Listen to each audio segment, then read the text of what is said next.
Hi friends, welcome to Shilpa Nikhil YouTube channel. ನಾನಿವತ್ತೊಂದು ಹಸಿ ಅವರೆಕಾಳು ಸಾಂಬಾರು ರೆಸಿಪಿ ಒಂದಿಗೆ ಬಂದಿದ್ದೀನಿ. ಅದಕ್ಕೆ ಅವರೆಕಾಳು ಬಿಡಿಸಿಟ್ಕೊಂಡಿರೋದಂತಹ 2 ಇಡೀ ಅವರೆಕಾಳು, 2 ಆಲೂಗೆಡ್ಡೆ ತೊಗೊಂಡಿದ್ದೀನಿ.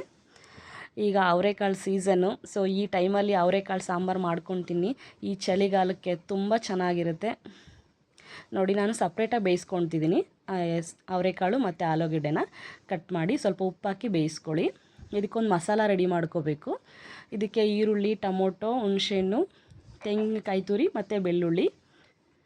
ನಾನು 2 ಮೀಡಿಯಮ್ ಸೈಜ್ ಇರೋವಂಥದ್ದನ್ನ ಇದಕ್ಕೆ ಚಕ್ಕೆ ಮತ್ತು ಲವಂಗ ಹಾಕ್ಕೊಳ್ಳಿ. ಸ್ವಲ್ಪ ಚಕ್ಕೆ, ಸ್ವಲ್ಪ ಲವಂಗ. 2 ಮೀಡಿಯಮ್ ಸೈಜ್ ಈರುಳ್ಳಿನ ಚಿಕ್ಕದಾಗಿ ಕಟ್ ಮಾಡಿ ಹಾಕ್ಕೊಂಡಿದ್ದೀನಿ.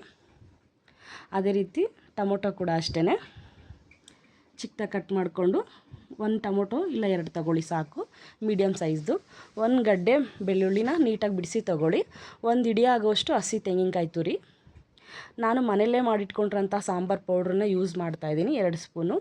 ನಿಮ್ಮನೇಲಿ ಸಾಂಬಾರು ಪೌಡ್ರ್ ಇರಲಿಲ್ಲ ಅಂತೇಳಿದರೆ 2 ಸ್ಪೂನ್ ಧನಿಯಾ powder, 1 teaspoon chilli powder ತೊಗೊಳ್ಳಿ ಸಾಕು. ಅಷ್ಟೇ, ಟೇಸ್ಟ್ ಸಖತ್ತಾಗೆ ಬರುತ್ತೆ ಅದು ಕೂಡ. ಸ್ವಲ್ಪ ಕೊತ್ತಂಬರಿ ಹಾಕ್ಬಿಟ್ಟು ನೀಟಾಗಿ ಗ್ರೈಂಡ್ ಮಾಡ್ಕೊಂಬರ್ಬೇಕು. ಇಷ್ಟು ಸಾಫ್ಟಾಗಿ ನೋಡಿ, ಈ ರೀತಿ ಸಾಫ್ಟಾಗಿ ಗ್ರೈಂಡ್ ಮಾಡಿ. ಇದಕ್ಕೀಗ ಒಂದು ಒಗ್ಗರಣೆ ಕೊಡಬೇಕು.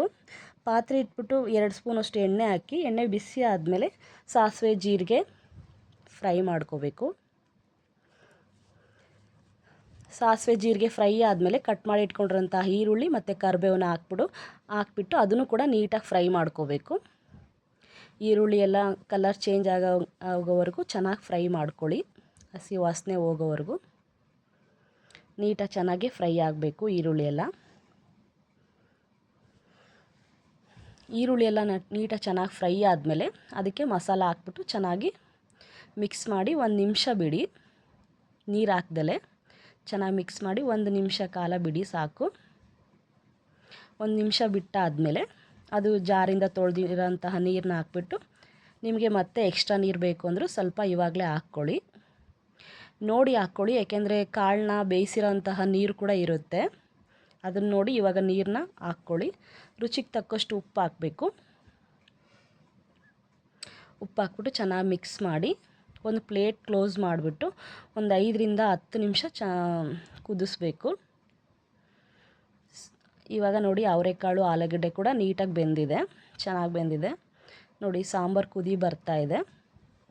ಈ ಕುದಿ ಬರುವಾಗಲೇ ಬೇಯಿಸಿಟ್ಕೊಂಡಿರೋಂತಹ ಅವರೆಕಾಳು ಮತ್ತು ಆಲೂಗೆಡ್ಡೆನ ಹಾಕಿ ಕುದಿಸ್ಕೋಬೇಕು. ಯಾಕೆಂದರೆ ಅದ್ರದ್ದು ಮಸಾಲದು ಕೂಡ ಆಲೂಗೆಡ್ಡೆಗಾಗಲಿ ಅವರೆಕಾಳಿಗಾಗಲಿ ಹಿಡಿಯೋಕ್ಕೋಸ್ಕರ ಇವಾಗಲೇ ಹಾಕ್ಕೊಂಡು ಬೇಯಿಸ್ಕೊಂಡ್ರೆ ಅದು ಎಲ್ಲ ಚೆನ್ನಾಗಿ ಟೇಸ್ಟು ಎಲ್ಲ ಬರುತ್ತೆ. ಚೆನ್ನಾಗಿ ಒಂದು 10 ನಿಮಿಷ ಕಾಲ ಚೆನ್ನಾಗಿ ಕುದಿಸ್ಕೊಳ್ಳಿ ಸಾಕು. 10 ನಿಮಿಷ ಕಾಲ ಕುದಿಸ್ಕೊಂಡ್ರೆ ಸಾಕು, ಅವರೆಕಾಳು ಸಾಂಬಾರು ರೆಡಿಯಾಗಿರುತ್ತೆ. ಈ ಅವರೆಕಾಳು ಸೀಸನಲ್ಲಿ ಅವರೆಕಾಳು ಸಾರು, ನಮ್ಮ ಮನೇಲಿ ಉಪ್ಪಿಟ್ಟು, ಅವರೆಕಾಳು ಅವಲಕ್ಕಿ, ಚಿತ್ರಾನ್ನ ಏನು ಮಾಡಿದರೂ ಅವರೆಕಾಳನ್ನ ಯೂಸ್ ಮಾಡ್ತಾ ಇರ್ತೀವಿ. ಅದ್ರ ಟೇಸ್ಟೇ ಬೇರೆ, ತುಂಬ ಚೆನ್ನಾಗಿರುತ್ತೆ. ಇದಕ್ಕೆ ಮುದ್ದೆ, ಅನ್ನ ಎಲ್ಲ ಸೂಪರಾಗಿರುತ್ತೆ. ಈ ಸಾಂಬಾರು ಮಾಡ್ಕೊಳೋದು ಕೂಡ ತುಂಬ ಸಿಂಪಲ್ಲಾಗಿದೆ. ಒಂದು ಮಸಾಲ ರೆಡಿ ಮಾಡಿಕೊಂಡು ಅವರೆಕಾಳನ್ನ ಬೇಯಿಸ್ಕೊಂಡ್ರೆ ಸಾಕು, ಅವರೆಕಾಳು ಸಾಂಬಾರು ರೆಡಿಯಾಗಿರುತ್ತೆ.